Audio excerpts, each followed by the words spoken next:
Igor, meu amigo, você tá pronto aí pra começar um dos melhores programas que a gente já gravou? Vamos nessa, né? Falar sobre coisa boa. É isso aí, então com essa nota já quebra tudo!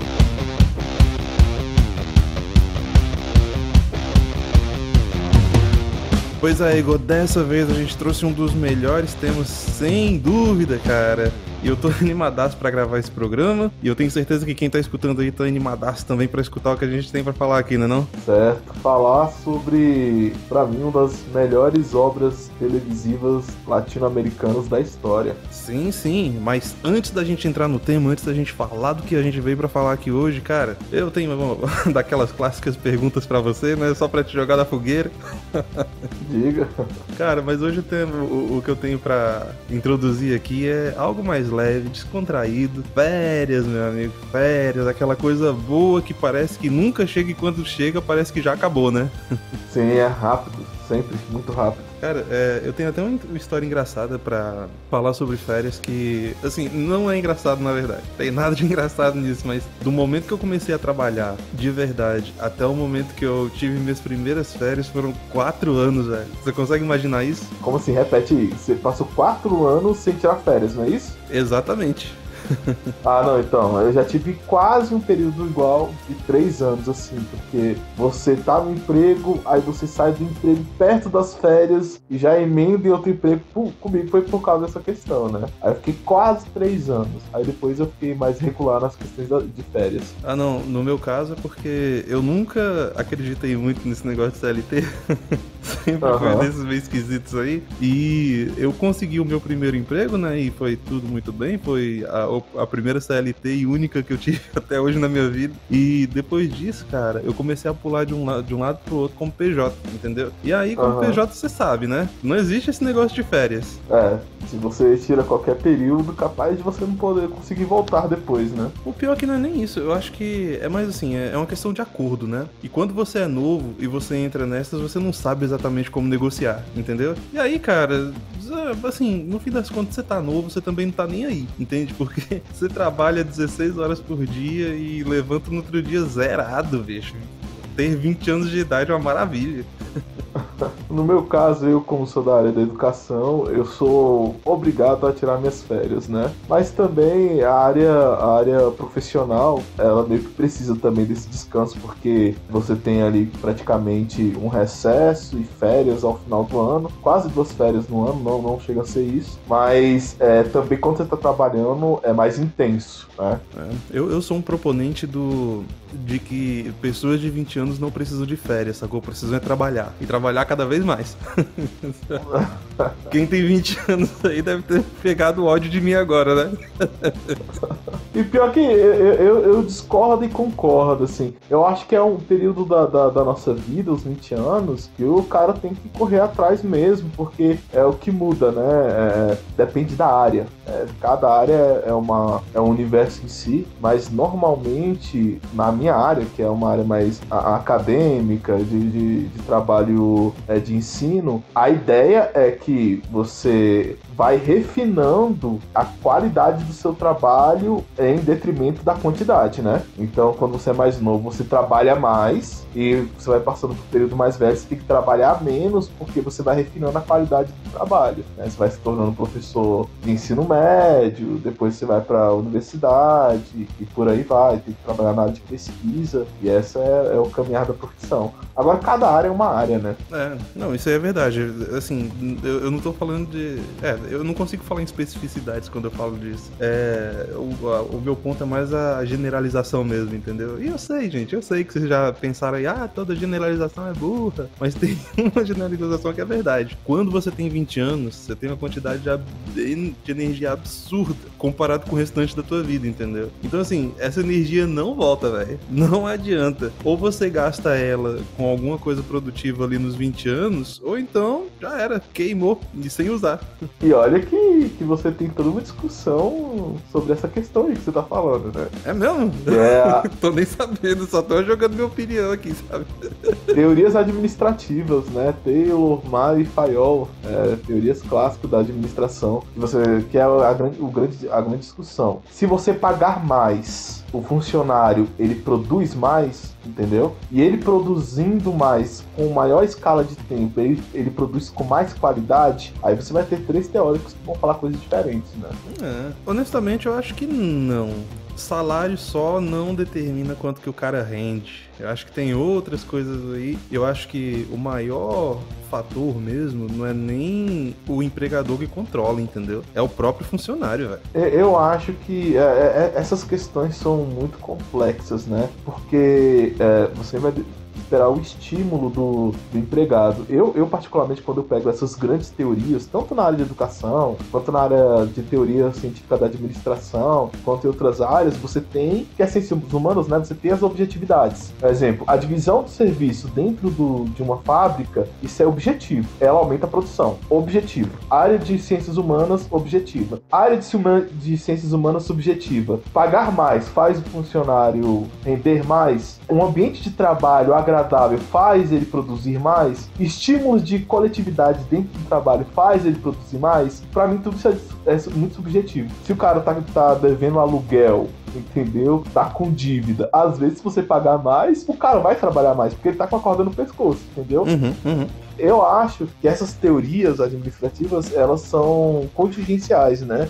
Depende do Estado, depende do público, entende? Mas eu te falo, Igor, que isso daí também é uma grande discussão na área de gerenciamento em geral, gerenciamento de projetos e tudo mais, porque tem muita gente que entende aquilo dali como Bíblia, entendeu? Pega a técnica e fala, não, vou implementar a técnica desse jeito e tudo vai ir bem. Só que no mundo real, cara, a técnica ela é só um guia, não é um manual de fato, entendeu? É mais ou menos como funciona. Se você fizer mais ou menos assim, você tiver as pessoas certas nas condições certas. Só que você nunca vai ter a pessoa certa na condição certa, cara. Desiste. O mundo é complicado demais pra gente tentar resumir dentro de um conjuntinho de regras, né? É porque eu penso o seguinte, é por isso que quem vai trabalhar nessas áreas de humanidades no geral, o cara tem que conhecer bastante. E porque ele tem que conhecer bastante, porque às vezes uma coisa não dá certo, mas outra coisa pode dar muito certo. Um exemplo, eu penso mais pra frente que quando eu tiver essa oportunidade de trabalhar essas novas eletivas aí do ensino médio, em fazer um jogo RPG de mesa pra ensinar humanidades, entendeu? Olha aí! Porque o que acontece mas aí depende também do público. Se eu tiver uma galera que tá mais engajada nesse mundo dos games e tal, dá muito certo. Agora, se eu pego uma clientela, né, que são os alunos ali, que não tem nada a ver com esse mundo, às vezes pra esse tipo de coisa não dá certo, entendeu? Então tudo depende muito da relação patrão e funcionário, professor e aluno. Aí, que nem você falou, a pessoa tem que ter a mente aberta, tem que conhecer a técnica pra saber qual aplicar. Agora, se você já vai com um manualzinho de regra pra aplicar, às vezes não dá certo. E essa aqui é uma palestra pra empreendedores que estão nos escutando, sacanagem. Boa. Mas eu te falo o seguinte, cara, hoje a gente tá muito torto, tá muito errado, porque a gente começa falando de férias e termina falando de trabalho, velho. Nesse tom aí eu só posso pedir pra subir a música, Igor. Não tenho mais o que falar, não. Sobe a música.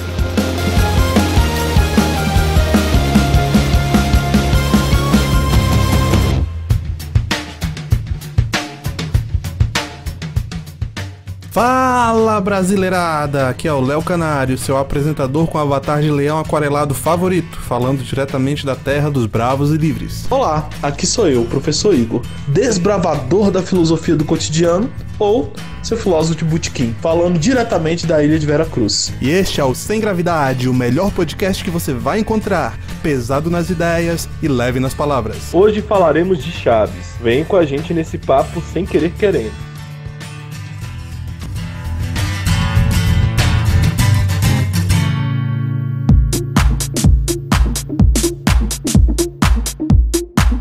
Pois é, Igor. E nessa semana, cara, a gente tem um monte de recado pra dar aí pra galera. Alguns bons, outros não tão bons assim, mas a gente tem que falar a verdade, né não? Sempre. Prezamos pela verdade e pela sinceridade da comunicação com nossos queridos ouvintes. Exato. Então já joga a bomba aí na cabeça de todo mundo. Ó, galera, semana que vem não tem programa. E o motivo é um motivo justificado, porque eu tenho que visitar alguns parentes da minha esposa que não estão...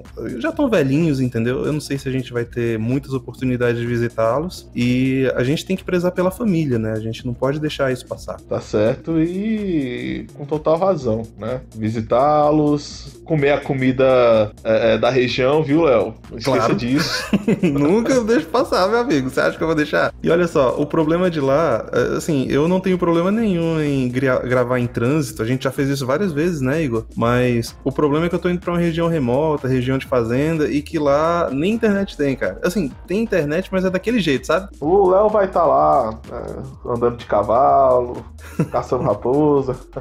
Mais do que isso, cara. Vou até abrir aqui pra galera um negócio que aconteceu com meu filho. Que eu nesse momento eu tô em trânsito, né? Mas eu tô num lugar que tem internet boa, tô em cidade. E o meu filho, um parente meu que agora... Eu falei disso sobre isso na semana passada, dele tirando leite da vaca. Leite de vaca, você falou. Ah, mas eu conto de novo, que essa história foi boa demais. O garoto foi tirar leite da vaca pela primeira vez e quando voltou pra me contar, disse que apertou o pinto da vaca pra sair leite. Mas é associação, ele vê o negócio ponto legal. Isso aqui, né? Criança. Cara, criança é a melhor coisa do mundo, gente. Vocês têm que ter filho, eu recomendo demais. Pois então. Mas, Igor, olha, essa é a notícia ruim que a gente tem pra galera. Nos perdoem, né? É uma causa nobre, então, por favor, escutem a gente assim que a gente voltar na semana seguinte, né não? De fato, de fato. Por isso até vamos fazer um episódio muito legal hoje pra compensar. Exatamente. Mas olha só, a gente tem mais, cara. Teve um dos nossos ouvintes aí, o Pedro Brandão, que nos mandou uma mensagem muito legal lá no nosso e-mail. E ele falou assim: olá, parabéns pelo trabalho, sempre escuto. Tenho uma sugestão de tema. Adoraria conhecer mais sobre o distributismo. Li um pequeno artigo e achei interessante, apesar de utópico. Desejo sucesso a esse belíssimo projeto. Tá aí um tema muito bom, viu, Igor? A gente já pode jogar pra lista, né? Sim, podemos. E eu tenho alguém já com quem pesquisar. Por mais que eu já li sobre, né, através de Chesterton, mas eu tenho um amigo que é fascinado, né, nessas teses. Inclusive foi ele que gravou pra mim o curso sobre Tolkien. Ele me deu um CD, né, um grande professor de matemática. Ah, quem sabe a gente não pode convidar ele, hein? Vamos ver, vai que. Vamos ver direitinho. E eu também não conheço muito sobre o distributismo, né, mas ele se apresenta como uma terceira via, né? Nem socialismo, nem capitalismo, distributismo. Porque Chesterton, obviamente, ele vê o problema do pensamento revolucionário, mas também enxerga algumas mazelas do capitalismo, que de fato existem, né? Só que aí a gente vai discutir mais sobre o assunto no episódio a ser gravado. Não, tem muita coisa pra falar, gente, e esse tema de verdade é muito bom. É uma coisa que hoje em dia a gente só vive em polaridade, né? Ou você é de um lado ou você é do outro. Esse daí seria um tema muito bom pra gente apresentar os problemas dos dois lados, né? Sim, seria ótimo. Por mais que eu já deixo minha bandeira aqui ao capitalismo, né? É isso aí, a gente analisa tudo, apesar de já ter lado. Mas então, Igor, e nessa daí, cara, eu já adianto pra galera onde que eles podem encontrar a gente, né? Lá no Twitter, no @LeoSemGravidade, no @SemGravidade_PC. No Instagram, através dos perfis Prof. Igor PH, Léo Sem Gravidade e @SemGravidade Podcast. É isso aí, a gente tá lá no Facebook, facebook.com/SemGravidadePodcast. Também estamos disponíveis no YouTube, através do endereço youtube.com/SemGravidadePodcast. E você pode mandar comentário pra gente a qualquer momento. E a gente tem também as nossas queridas rádios, né? A gente tá lá na Trois FM, atroisfm.com, toda quarta-feira às 8 da noite, no dia seguinte, às 8 da manhã. Tem também também a shockwaveradio.com na quinta-feira, às 4 da tarde. Não percam, a gente sempre tem o nosso episódio lá. Não se esqueçam que caso vocês queiram deliciar um gostoso café ou um suco de laranja, temos a nossa xícara através da loja estampei.com.br/semgravidade. É isso aí. E a gente tem, é claro, o nosso e-mail, que foi a forma que o Pedro Brandão nos encontrou, né? Nos mandou essa queridíssima mensagem aí, que é o semgravidadepodcast@gmail.com. Qualquer um desses lugares vocês podem mandar a mensagem, podem mandar a sugestão de tema, que a gente tá ouvindo tudo. Vocês, no fim das contas, é tudo que nós temos e tudo que nós precisamos. É isso aí. Dado o recado, sobe a música.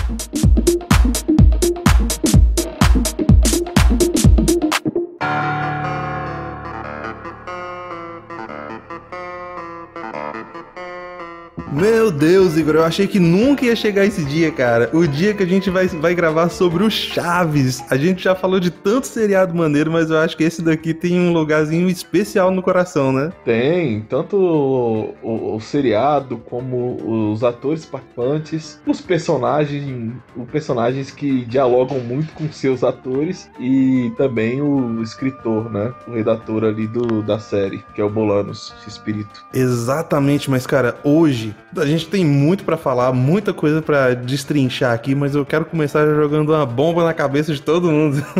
Posso? Vai lá, manda. Cara, você sabia que o Godinez é irmão do Chaves, velho? Sabia. Ah, não, achei que ia surpreender. Falhei miseravelmente. Eu sou uma chavete, né? Não de Hugo Chaves, mas da série. Eu tenho muita informação sobre a série, tanto que pra esse episódio eu tentei não estudar pra deixar a informação mais orgânica, né? Pra gente ter esse diálogo, às vezes vai trazer novidades e eu vou aqui, né, apreciando na criação do episódio. Olha aí, cara. Eu achando que ia abafar aqui, que ia falar, e você ficar, o quê? Eu não sabia, e agora eu que tô aqui. O noob achando que sabe de alguma coisa, né? Bom demais. O Godinez, né, cara, ele era irmão do Bolanhos e, além de ator, né, parece que foi o Bolanhos que forçou ele a atuar. O cara nem queria.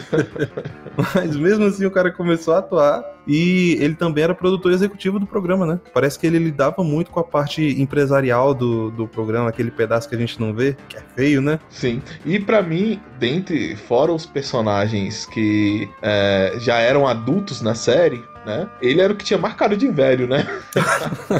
O Godinez era muito engraçado. Ele tinha a cara daqueles fumantes, né? Que de beira de bar, sabe? Aí tu vê o cara no meio das crianças, assim, simulando ser criança, era muito engraçado. Cara, ele tinha cara... Gente, ó, vocês vão me perdoar aí, mas ele tem cara de tipo um cracudo que tá no meio do caminho ainda. A mente não esfacelou de vez, mas o cara já tá meio perdidão, sacou? Porque, assim, o Chaves, no início, ele dá uma enganada boa, né? O Chaves, a Chiquinha, o Nhonho, todos eles dão uma enganada boa. Agora o Godinez, quando tu olhar pra ele, e esse adulto aí, velho? Esse marmanjo aí no meio. Mas eu digo que, assim, de todos, esse negócio aí de ser velho, ser novo, eu acho que a única que conseguiu enganar o tempo todo foi a Chiquinha, cara. Até hoje... Não, sim. Não, a mulher tem, sei lá, uns 200 anos de idade e ainda parece ser menina. Que camuflagem é essa que ela usa na cara, meu? A Chiquinha, todo mundo tem uma prima chata. Eu acho que é universal. Todo mundo no universo, eu não sei se o Léo tem, né? Mas todo mundo no universo tem alguma prima chata que você ama, mas é insuportável. Entendeu? E a Chiquinha, eu acho que ela faz lembrar essa prima chata a todo mundo. Pô, cara, eu tenho uma história de primo aí, viu? É uma história boa, viu? Deixa eu contar aqui, eu vou contar essa porque a história é boa. Eu lembro quando eu tinha uns 12 anos de idade, mais ou menos, eu fui pra minha cidade natal, entendeu? Onde eu nasci, mas não me criei lá. E quando eu cheguei lá, eu fiz amizade com o meu vizinho da frente, né? O vizinho da frente da minha avó. E a gente ficou muito amigo. Eu passei o quê? Foi 1 mês e meio, ou foi 2 lá. E a gente virou muito amigo, a gente fazia tudo junto. Sabe aquela amizade de 12 anos assim que bate e você gosta do fulano? Sim. Pois é, desse jeito, cara. E a gente andava pra todo lado e ficava nisso. Assim, durante mais ou menos quando deu no meio das férias, veio um primo dele, não era primo meu. Era um desses pivetes que você tá descrevendo aí, entendeu? Cara, insuportável. Cara, o moleque era insuportável. Ele só chegava perto da gente pra encher o saco. E assim, desde criança eu já era paciente, cara. Mas até a minha paciência tinha limite, entendeu? Foi as férias inteiras esse guri enchendo o saco da gente. Toda vez que a gente tentava fazer alguma coisa, o moleque tentava jogar água, entendeu? Nem que fosse pra dedurar a gente nas tretas que a gente se arrumava. Cara, era sempre desse jeito. E aí, no penúltimo dia que eu tava lá, já preparando pra ir embora, esse meu amigo, ele arranjou uns cocos, entendeu? Pra gente descascar e beber água. Aí, beleza, eu tô lá, né, coisa normal de cidades do interior, a criança de 12 anos com um facão que é maior do que ela. Tô lá eu descascando coco, cara, dando as porradas, né, pra tirar aquele tampo de cima e você conseguir abrir. E aí, esse guri veio de novo, né, só encher a paciência, cara. E ele ficou rodando ao redor da gente e enchendo o saco. E, assim, ele era bem seguro, entendeu? De que a gente nunca ia fazer nada, principalmente esse meu amigo. Porque, afinal de contas, o guri é da família e se meu amigo reagisse, ele que se lascava, né? A mãe dele vinha pra cima com tudo. Era aquela havaiana de pau teleguiada. Só que, velho, pra mim não tinha havaiana de pau não, só que eu era da família. Velho, eu perdi a paciência com esse guri e o que eu tinha na mão eu taquei nele. Não, tu matou o moleque. Não foi o facão, foi o coco. Ah, tá. O cara tá com o facão na mão, arremessa na cabeça do moleque. Já era. Não, foi só o coco mesmo. Mas, Igor, existem alguns momentos na tua vida que parece que você tem um momento de claridade universal, que as suas habilidades físicas, elas são aumentadas por algum motivo cósmico, entendeu? Cara, a minha mira naquele dia e a força dobraram. Eu consegui acertar no meio da coluna do guri, mas de um jeito tão específico que ele envergou pra frente. Coitado. Coitado, ó, o guri atazando a gente por 1 mês e meio, velho. Mereceu. Ai, foi a chiquinha da minha vida. Eu já tive diversas chiquinhas da minha vida já, né? Mas isso aí fica pra outro episódio. Tudo bem. Então, nós tivemos ali o Godines, produtor executivo. Agora, Igor, eu tenho mais uma curiosidade aqui, cara. Eu espero que essa eu te impressione com minha pesquisa. Vai lá. Olha só, enquanto eu tava pesquisando, cara, eu achei uma homenagem que os Trapalhões fizeram ao programa, ao X-Pirito, né? Que na verdade o Mussum se vestiu de Chapolin Colorado. Você chegou a ver esse? Não, eu não cheguei a ver. Mas... Eu já tô rindo aqui. Não, é porque eu tenho que te falar o nome do personagem, cara. Não era Chapolin Colorado, claro, né? O nome dele era Chapolão Pretes. Ao invés de uma marreta biônica, ele tinha aquelas marretas de borracha de pedreiro, sacola de assentar piso. Ao invés de chamar ele de polegar, chamavam ele de moscão. Meu Deus. Cara, o Mussum era o melhor, cara. O Mussum era demais, cara. Mas também já fizeram também homenagem pra eles nos Simpsons, né? Fizeram um personagem especial lá, que falava em espanhol e eram uns... É porque é o que acontece. Vai lembrar que o Chapolin, ele é inspirado num inseto próprio do México, né? Aí ele... Primeiro a roupa dele ia ser verde, aí não acharam legal, nem azul também. Aí foi quando ele colocou a roupa vermelha, né? E ele mudou o nome de Chapolin da Justiça, alguma coisa assim, pra Chapolin Colorado, pra significar ali também a roupa. Olha, eu não sabia disso aí não. Pô, legal. Mas aí no Simpsons também fizeram uma homenagem, né? Colocaram lá um personagem que falava espanhol e era tipo um zangão com as antenas. É o Bumblebee Man. Eu não conheço o nome dele em português, só sei dele em inglês. Que isso daí é uma curiosidade também, cara. Teve um tempo da minha vida que eu decidi assistir Simpsons. Só que assim, eu tenho alguns traços de psicopatia, saca? Ou talvez de autismo, eu diria. Que quando eu foco numa coisa, eu quero terminar, entendeu? E aí eu assisti, acho que foram 20 temporadas de Simpsons de uma lapada só. Não, mas eu também tenho essas paradas, assim, de querer, de maratonar loucamente. Não é à toa que eu sou, né, fãzaço de One Piece. One Piece é outro que não acaba nunca. Mas no Simpsons, eles fizeram esse personagem aí, o Bumblebee Man. Ah, sim, eu tava dizendo que dessas 20 temporadas aí é pra dizer que a maioria eu vi em inglês, né? Porque era o que tinha pra fazer download e já treina também, né? É bom.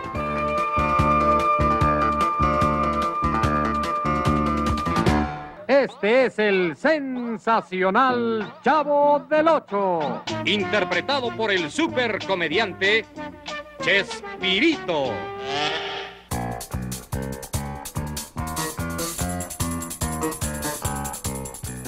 Mas assim, é engraçado a gente pensar na origem também de Chaves, né? Que veio ali da mente do Bolanos, e é até engraçado, né? Que a história do cara, que ele é de família pobre, né? Mãe solteira, e a mãe dele tinha aquela verve de falar assim, você vai estudar. Ele era praticante de vários esportes, né? Durante boa parte da vida dele, praticou futebol, boxe, mas não conseguiu seguir nenhuma carreira porque ele era baixinho, né? Normalmente para esporte você tem que ter uma altura mínima, né, e tal. Acho que handball é a exceção, não é? Eu não sei handball, mas até pra, por exemplo, concurso de polícia você tem que ter uma altura mínima também. É verdade. Porque realmente influencia no desempenho. Uhum. E ele era muito esportista e foi cursar engenharia elétrica. Eu não lembro se ele se formou mesmo em engenharia elétrica. E ali uma empresa de publicidade dá 2 vagas, né? Abre 2 vagas em entrevistas para agente de produção e agente de redação. E ele vai se entrevistar ali como agente de produção, que era o que ele queria fazer, ele queria produzir. Só que ele chega lá, ele vê a fila de agente de produção gigante, né? E a fila de agente de redação com 4 pessoas. Ele falou, cara, eu não vou entrar nessa fila gigante, né? Eu quero evitar a fadiga, como se fosse um personagem dele, né? Nasceu daí. Mais pra frente, nascendo ali. Ele, não, vou ali na fila de redação, mesmo sendo a ideia dele em produção. Aí ele começa a produzir como redator, né? Ah, Igor, eu me identifico tanto com essa cena aí, cara, porque eu já te contei que uma vez, em um passado muito distante, cara, eu, quando era adolescente, fui votar no Lula. Já te contei essa história? Ah, sim, que você não foi porque a fila era pequena, né? Não, a fila tinha 4 pessoas. Eu falei, não vale a pena. É gente demais pra eu poder votar no cara, sacou? Desisti e fui fazer outra coisa. Olha aí, é o pequeno Bolanos que tem em mim. Pois é, e o Bolanos ali, ele começou a escrever, ele era muito bom escritor. E ele começou a escrever para um programa de TV, né, de 2 irmãos que eram, trapalhadas e tal. E esses irmãos faziam filmes, e ele começou a atuar, ele teve desencontro com... Perdão, 2 irmãos não, 2 colegas, né? 2 atores ali que eram parceiros. E eles começaram a ter ciúmes porque toda vez que ele atuava, ele tinha uma aceitação muito boa do público e falaram pra ele parar de atuar, exatamente porque ele fazia muito sucesso. Ele começou a escrever para outros programas e o nome dele como redator começou a crescer muito, né, como escritor, até o ponto que começaram a chamar ele de Pequeno Shakespeare. Uhum. Eu não lembro qual foi o colunista que falou que ele parecia o Shakespeare escrevendo. Até onde eu vi foi o diretor de um filme que ele participou, Agustin Delgado. Exato. E porque é o que é o mais interessante, não tá aí. Por mais que quando ele é chamado de Shakespeare, ele pega pra si, né? E Pequeno Shakespeare, né? Chespirito. E eles colocam mais pra castelhano. É por causa da pronúncia, né? Que no espanhol, eles, ao invés de falar Shakespeare, eles falam só Shakespeare. Entendeu? Então, Chespirito fica mais fácil de falar. Agora, Igor, uma coisa interessante sobre essa parte humorística do Bolanhos é que, cara, se você parar pra pensar agora, você não consegue lembrar do rosto dele atuando, sorrindo, entendeu? É sempre aquela cara de besta, olhando direto pra câmera, sabe qual é? Quando ele quebra a 4ª parede. É muito bom. E assim, sabe a parada do por que chamar ele de Shakespeare? Porque quem entende um pouco de dramaturgia, você sabe que o pai do drama no Ocidente é o Shakespeare, né? Shakespeare trabalha com drama. Por que drama? Porque drama são aqueles problemas que você pode resolver, mas você não resolve e se torna uma coisa triste, né? Que é diferente de tragédia, e tragédia é aquilo que é inevitável. Então, Shakespeare, ele só trabalha com drama. Aí alguém vai perguntar, mas o Bolanos trabalhava com comédia. Se você parar pra pensar, ele transformava uma situação dramática em comédia. E eu acho que é por isso que ele é um gênio tão grande, assim. E eu realmente tenho uma admiração enorme. Porque se você parar um pouquinho pra pensar pensar, todas as histórias dele são dramáticas. É sempre no limiar do paradoxo, né, cara? Que é aquela coisa, não é a situação pra rir, mas ele coloca de um jeito tão... que ressoa tanto com a alma de quem tá escutando, que fica engraçado. É incrível. Sim, é você rir das tristezas da vida. E eu acho isso demais, cara. Porque eu particularmente, eu gosto de humor negro. Só que assim, eu gosto de humor negro dentro do limite de tempo e espaço entre as tragédias da vida, entendeu? Se uma pessoa morreu hoje, eu não vou rir amanhã, entendeu? Obviamente que eu não morro das más pessoas. Tô falando assim de comédia, né?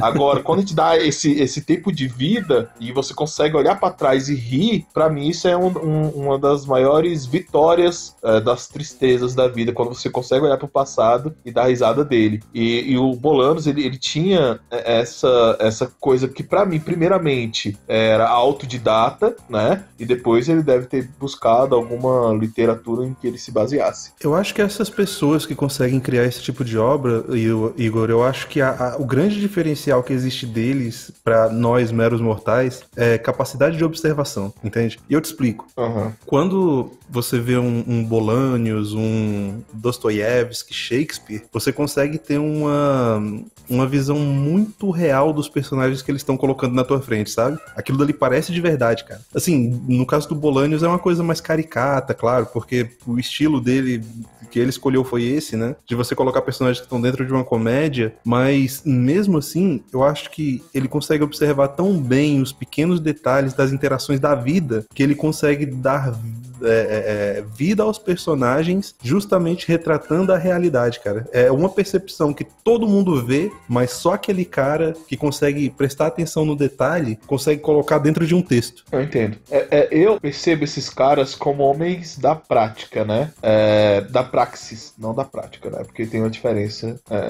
Praxis é a prática pensada. Porque, por exemplo, vou dar um exemplo sobre cozinha, né? Que fica mais fácil. Você tem o cara que é o degustador, né? O crítico de cozinha, e você tem o cozinheiro, né? O cozinheiro, ele tem que ter, sim, um refinamento de observação da produção, só que o crítico de cozinha, ele consegue detalhar os erros que às vezes o cozinheiro não consegue perceber, né? Existem algumas pessoas que conseguem ser críticos de cozinha e cozinheiros, que é o caso do Bolanos. Bolanos, ele, além de escrever, né, fazer toda a parte teórica ali, e ele ficou famoso assim, primeiramente, por isso que é chamado de Shakespeare. Ele era muito bom em atuação, né? E tanto que os primeiros personagens dele, principalmente encarnado no Chapolin, ele tinha muito essa questão da cena, né? Porque como ele tinha praticado muitos esportes, ele conseguia fazer as atrapalhadas, ele tinha essa questão que você falou, cênica, né? Do olhar, da expressão, de saber quando quebrar a quarta parede.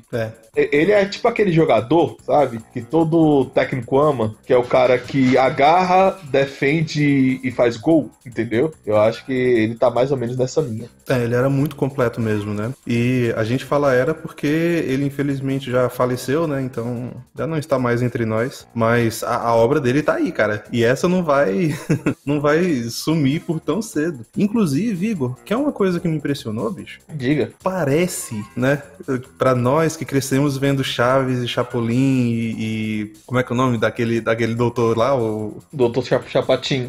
E vendo o Doutor Chapatin e o Barba Negra, cara, parece que esses programas duraram por pelo menos 30 anos, né? Mas o Chaves mesmo, por incrível que pareça, o programa durou só 7 anos como seriado, e depois disso ele fez só em pequenos sketches dentro de um outro programa que ele fez, né? Que era o programa do X-Pirito, alguma coisa assim. Mas por que acontece? Porque Chaves, ele vem de toda uma produção de vida do Bolanos. Que esse que é a parada interessante. Engraçado como o X-Pirito, ele fez uma construção na vida pra chegar na cereja do bolo, que é o Chaves, tá? Porque você vai pegar um exemplo, ele começou lá fazendo as produções e tal, como redator, até que ele começou a fazer como intérprete, né, mesmo dos programas de televisão, e foi desenvolvendo vários sketches, às vezes dentro de programa ou programa solo, onde ele começou a cooptar artistas, né? E toda vez que ele via um grande gênio, vamos dizer assim,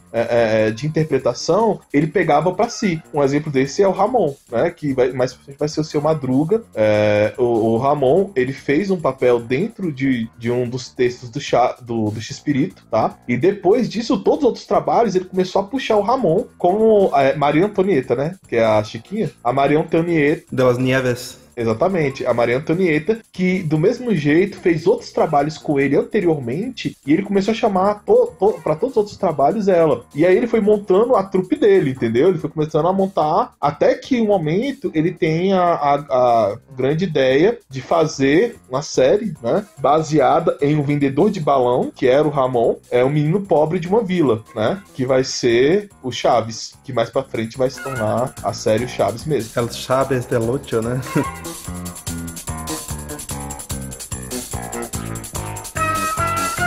Este es el sensacional Chavo del Ocho. Interpretado por el super comediante Chespirito.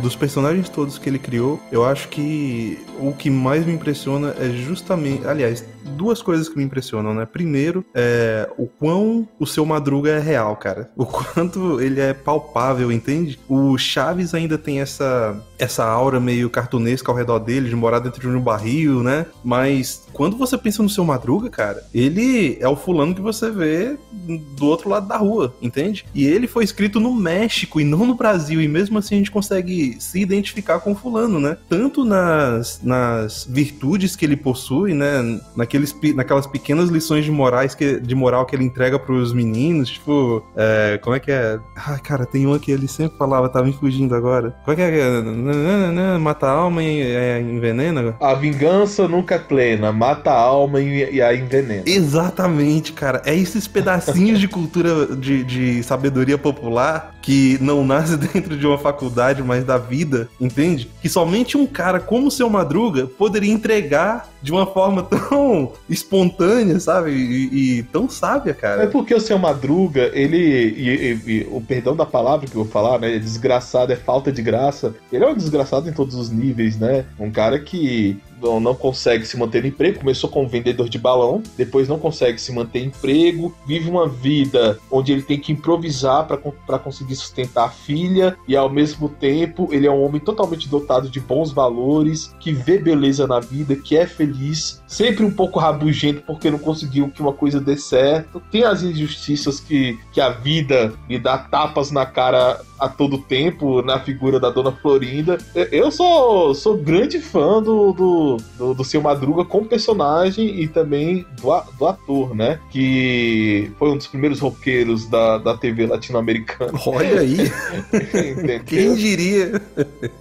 O cara cantava, tocava violão, né? Era professor de violão, já deu aula de violão lá pro Chaves e pro Kiko. E é engraçado, mesmo com a vida massacrando ele que eu falo que a vida como imponente a todos nós, né? A gente tem dificuldades na vida, e mesmo assim o cara nunca perde a paciência, sempre... Não, a paciência ele perde.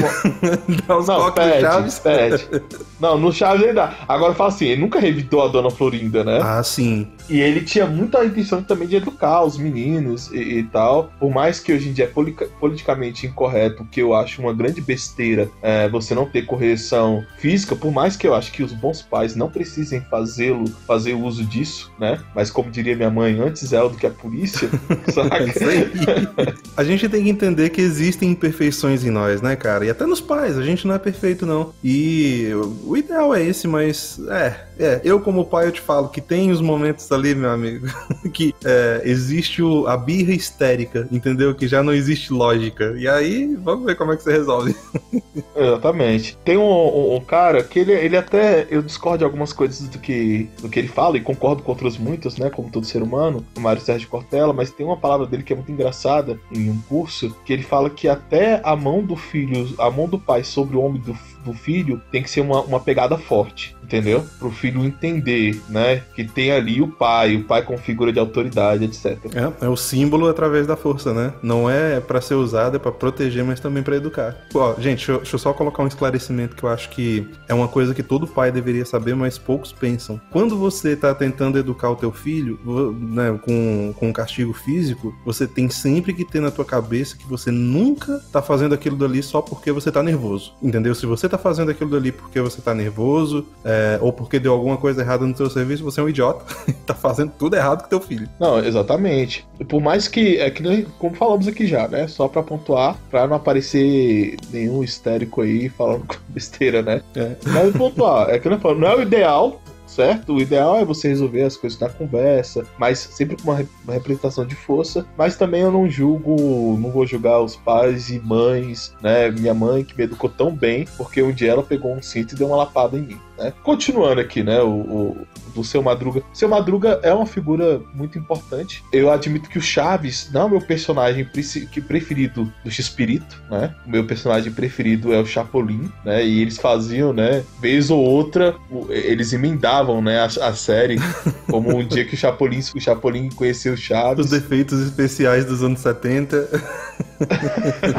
Mas eu achava incrível, cara. Até hoje eu acho incrível. Agora, Igor, uma outra coisa. Eu falei que duas coisas me chamaram muita atenção na obra dele, né? Acima de tudo. Um foi justamente a criação do Seu Madruga, que eu acho ele muito incrível. E a segunda, cara, é como ele consegue transformar os personagens mais estereotipados que a gente tem, que a gente mais detesta, em alguém que a gente consegue se relacionar. Por exemplo, a Dona Florinda. Ela é aquela personagem que é pra você ter raiva dela, entende? Porque veja só, ela é aquele... Sabe aquela pessoa que tem sempre no bairro que ela não se acha pertencente àquilo dali? Que, tipo, aquilo dali é muito pouco pra ela, que... Bom, dá pra resumir com não se misture com essa gentalha? Sim. Ela é viúva de guerra, né? Viúva... O marido dela morreu em alguma batalha, não vou lembrar agora qual. E ela ganha ali a aposentadoria, né? Do marido. Então ela não precisa nem trabalhar, ela pode ficar só em casa. E ao mesmo tempo que ela é essa figura durona, ela também é a mulher mais apaixonada da série. Que quando vê o charuto... Isso ia ficar estranho que eu ia falar aqui agora, mas quando ela vê... Eu entendi, eu peguei. Eu não queria falar isso, mas isso soa muito errado aqui agora. Mas toda vez que ela vê o professor Girafales, ela se encanta, né? E ali consegue tirar a doçura da pedra. Quando ela viu o charuto da girafa. Ia ficar estranho, mano, mas deixa quieto. Ai, mas então, é exatamente isso, cara. Apesar dela ser o personagem que é pra você menos gostar, você consegue ver ali em alguns momentos as tristezas dela, entendeu? Você lembra de um episódio que ela e o professor Girafales brigam, que ela sai andando com os braços pra baixo, cabeça triste. Eu não consigo imaginar aquilo dali, aquela figura corporal, como uma coisa espontânea. Aquilo dali foi o Chespirito que inventou, né? Ou dela mesmo, né? Porque tem essa briga do depois fora da série em si, porque muitos falam que eles que deram vida, e eu concordo um pouco com isso, né? Que eles que deram vida aos personagens. Mas antes disso, só falar uma coisa sobre Chaves, né? Que eu tava vendo um documentário espanhol, que falava um pouco disso, que o Chaves é aquele menino pobre que todo mundo tem em todos os lugares, né? Em toda a América Latina você vai encontrar isso, né? Não só na América Latina, como no mundo. Todo mundo conhece algum menino que é mais pobre, que é um pouco mais atentado, que não tem tanta disciplina, e que as pessoas que vão disciplinar ele são mais as pessoas que estão em volta. E o que eu gosto realmente no Bolanos, eu já falei isso, é que ele traça, porque se você for parar pra pensar no Chaves dentro de uma perspectiva materialista, que é uma coisa que eu não consigo ver a vida assim, e eu tenho um pouco de dó de quem consegue ver a vida só do ponto de vista materialista, que é um ponto de vista muito triste, e eu acho que não condiz com a realidade como ela é, de fato, né? Que materialismo é mais pessimismo, na verdade. Eu concordo. Dentro da minha definição, claro. Se você for ver de um ponto de vista plenamente materialista, é uma história triste pra caramba, entendeu? É uma viúva, um cara que não consegue sustentar a filha, um moleque de rua que mora lá, por mais que ele mora na casa 8, né? Por isso que é Chaves do 8, que é o nome do programa. Não é porque ele mora na casa 8, mas é porque é no canal 8. Contudo, eles fizeram essa brincadeira dizendo dizendo, um dia ele fala, né? Ah, não, eu moro na casa 8, por isso que é Chaves do 8, né? Ele fala na série. Mas, nessa perspectiva, é triste Chaves. Só que Bolanos, não. Bolanos, ele dá o toque da vida real, porque a vida real não é triste, né? Quem mora em periferia não é triste, cara. Pelo contrário, às vezes você consegue encontrar a beleza cultural da cidade nas periferias, certo? Que é onde a vida acontece. E ele consegue trazer essa realidade, né? Pessoas que moram ali, esqueci, né? Condomínio, não, esqueci o nome daquela... É vila, eu acho que eles chamam de vila mesmo, não é? Vila, e eles vivem um próprio micro-universo ali que funciona muito bem, né? Porque muitas vezes o seu Madruga passa dificuldades, a Dona Florinda ajuda e vice-versa, e eles vão se ajudando até conseguir, né, manter. Igor, isso daí também é uma falha de conceito que a gente tem na modernidade, em que a gente imagina que todas as dificuldades que a gente passa na vida são só uma forma de decepção. Quando a gente analisa aí por um outro prisma as dificuldades que a gente tem, a gente consegue encontrar muito mais coisa na vida, inclusive sentido, né? As comunidades que são mais próximas, que têm esse senso de pertencimento, são justamente aquelas que passam pelas maiores dificuldades. Por quê? Porque quando você passa por uma dificuldade sozinho, é uma coisa. Mas quando você passa com um irmão do teu lado, é outra coisa totalmente diferente. Vocês desenvolvem um senso de... Eu vou falar amizade, mas algo além disso, entendeu? Amizade no sentido real, que é aquela amizade que a gente imagina na guerra, entende? De dois soldados que sobreviveram. É a mesma coisa, cara. Quando você tá num ambiente que é mais selvagem, né? Que exige mais de você, e você tem aquelas pessoas ali ao redor que você pode contar, você vai ter uma amizade pro resto da vida. Você vai criar um laço ali que não vai ser rompido de jeito nenhum. Já quando a gente olha pro outro lado, o lado material, em que as pessoas têm de tudo, mas não tem relacionamento, é exatamente o oposto, cara. É onde você acha mais briga e mais intriga, não é? Cara, e sobre isso que você tá falando, era uma reflexão que eu tava fazendo agora, né? Inclusive, minha vida vai mudar muito agora, depois desse pós-pandemia, né? Que é uma coisa que eu decidi pra mim, né? É porque pelo fato... Nossa, eu tô me expondo aqui nesse né, nesse episódio, mas eu tenho um fato que, por eu ser professor, eu convivia muito com muitas pessoas todo dia, entendeu? Então, assim, um professor, se ele for um professor semestral, como eu sou, eu convivo com quase 120 pessoas por dia, diretamente. Eu não tô falando indireto, porque dentro de uma escola você tem quase 1000 pessoas rodando, né? Mas diretamente, ali passando por mim, falando oi comigo, na faixa de 120. Se eu tenho mais disciplinas, é quase 250 pessoas, tá entendendo? Então quando eu chegava em casa, eu não queria papo com ninguém, irmão.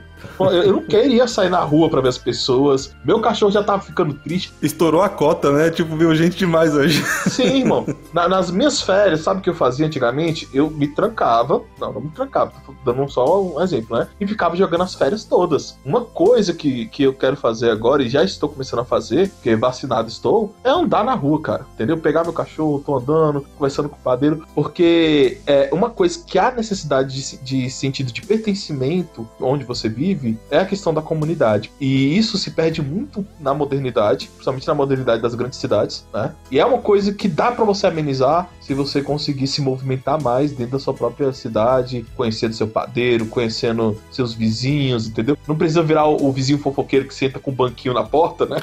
Mas você pode conhecer sim, né? Até os comerciantes assim do seu bairro e apoiá-los também. Poxa, Igor, eu tô nessas aí também, cara. Eu te falei que eu tô nessas andanças durante esse período aí, né? Inclusive, gente, vocês estão ouvindo alguma coisa diferente no áudio, é por isso. Eu tô em trânsito. Tô rodando o país. E justamente nessa, cara, eu não sei quando que isso aconteceu exatamente, mas eu moro longe da minha família, né? E isso daí me fez, sei lá, querer conversar mais com as pessoas. E quando eu voltei aqui pra perto e tô rodando o Brasil, cara, eu tô conversando com o padeiro, a mulher me vendeu uma roupa, eu já troco ideia com ela também. E, inclusive, cara, eu tô falando com todo mundo, entendeu? Fui falar com um veterinário hoje, já fiz amizade com a mulher, então, velho, eu tô nesse espírito de confraternização forte.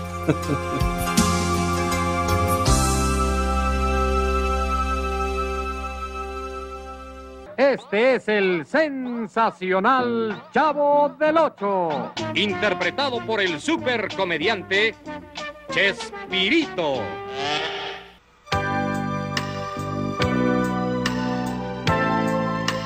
voltando à série Chaves, eles mostravam isso, né? Que é a nossa realidade. A realidade que você vive, você tem as tristezas, você tem as decepções. E por isso, eu acho que o nome Chespirito, né? Pequeno Shakespeare, coube tão bem no Bolanos. Porque ele conseguiu criar um cortiço que trouxe identificação para muitas pessoas. E quando eu falo muitas pessoas. Eu não sei qual o resultado nos Estados Unidos em si, mas eu sei que na América Latina, o único país que não passou, né, Chaves foi Cuba, pela razão que já sabemos de ser, certo? E vendeu para quase toda a Europa, para os países latinos, quase todos. Chaves, ele se tornou famoso e aquele cortiço conseguiu mover corações e sorrisos em todas essas casas latinas. Inclusive, diz a informação não confirmada, porque aqui não existe fact-checking, só existe a crença de que o Chapolin foi o primeiro programa mexicano que foi vendido pro exterior, né? Foi. Eu não lembro se foi Chapolin, mas acredito que foi. Foi Chapolin mesmo, né?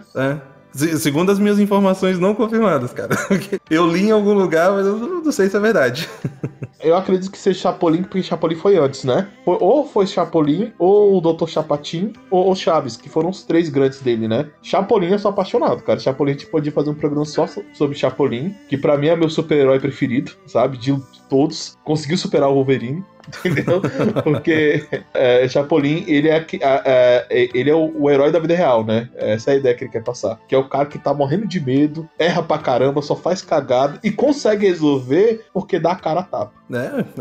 Todos os personagens dele tem alguma coisa firmada na realidade, né? Não dá só pra ser o drama pelo drama, né, cara? Ele é muito bom. E Igor, e agora na vida real, né? O Bolanhos e toda aquela treta que deu com os personagens do Chaves. De que lado você fica, cara? Olha que complicada essa situação. Porque realmente, pra mim, o grande gênio é o Bolanos, né? Por mais que, como atores e atrizes, eles desempenharam papéis muito importantes, né? Eu acho que eles são a personificação dos personagens. É tão de fato assim que quando um deles saia da série, em vez do Bolanos colocar outra pessoa pra fazer, como se faz em algumas séries europeias e estadunidenses, não, ele simplesmente, o personagem ia morar com a avó, como a Chiquinha, uma vez que a Maria Antonieta ficou grávida, em vez dele colocar outra pessoa no personagem, ele colocou na narrativa que ela foi morar com as tias,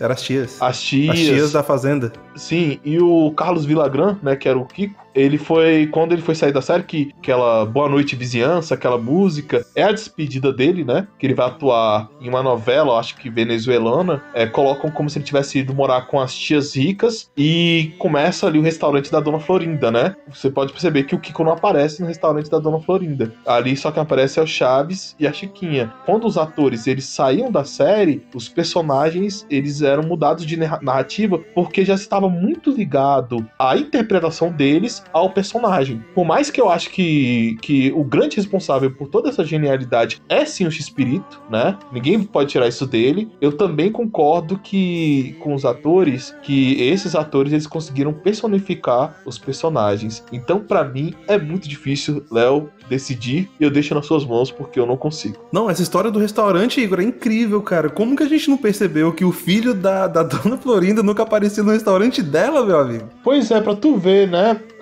Nunca tinha parado pra reparar. Nunca tinha parado e reparado nisso. Parar pra reparar é paia, né? Mas eu nunca tinha reparado nisso. Então, pra mim, é muito complicado julgar. Por isso que eu deixei nas suas mãos, porque eu realmente não consigo. Porque, de um lado, eu tenho um gênio, o cara que construiu toda a vida dele em torno de uma obra que se culminou no Chaves. E, do outro lado, você tem atores que deram a vida pra personagens, inclusive os tiques, as roupas e tudo, e que o próprio roteirista, que é o Chespirito, admitia isso, uma vez que ele mudava o roteiro com a saída de cada um. Não, é verdade. Inclusive, cara, você me fez mudar de ideia hoje, viu? Porque até o momento eu tava totalmente do lado do Bolanhos, porque eu entendia que ele tinha criado os personagens e que a criação era dele e só a interpretação era dos atores, né? Só que agora que você falou que quando um personagem saía do programa, ele basicamente matava o personagem, né? Mandava pra longe, alguma coisa assim, ao invés de colocar outro ator, eu entendia isso só como parte da época, entende? É assim que as pessoas faziam naquela época, não faziam um recasting igual faz hoje. Igual no seriado do Will Smith lá, né, cara? Fresh Prince of Bel-Air, que a tia Vivian simplesmente virou outra mulher, né?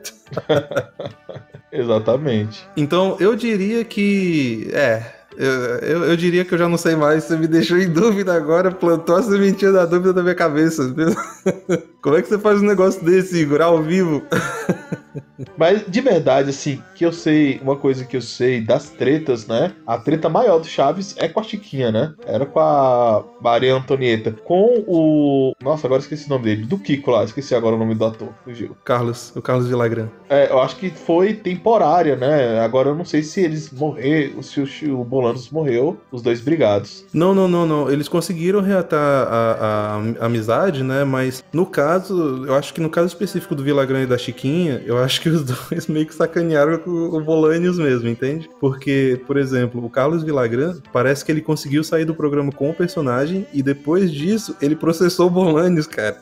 Tipo, acho que subiu demais a cabeça dele, entendeu? E ele processou o Bolanhos quando o Bolanhos, na verdade, já tinha se resolvido. Então, assim, cada um vai pro teu lado, cara. Pra que ficar processando o cara que, né, te entregou tanto? Pois é, Igor, mas brigas à parte, cara, eu acho que Chaves é um daqueles clássicos que nunca vai passar. Vale a pena assistir até hoje. A gente simplesmente joga essas brigas, essas fofocas, essas intrigas pra lá e a gente só curte a obra.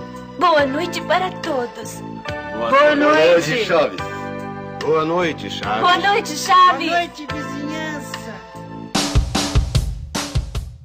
E chegamos ao fim de mais um Sem Gravidade Podcast, pesado nas ideias e leve nas palavras. Se você gostou desse programa, nos dê uma boa avaliação lá no iTunes, no Spotify ou onde quer que você nos ouça. Nos siga também lá no Twitter, tem o @LeoSemGravidade e o @SemGravidade_PC. Estamos também no Instagram, você pode nos encontrar no @ProfIgorPH e no @LeoSemGravidade. Estamos também no Facebook, no facebook.com/SemGravidadePodcast. Estamos no YouTube, é só procurar por Sem Gravidade Podcast. Se tiver uma sugestão, elogio ou crítica, pode mandar também um e-mail pra gente lá no semgravidadepodcast@gmail.com. Isso é tudo por hoje, pessoal, e nos vemos na próxima semana.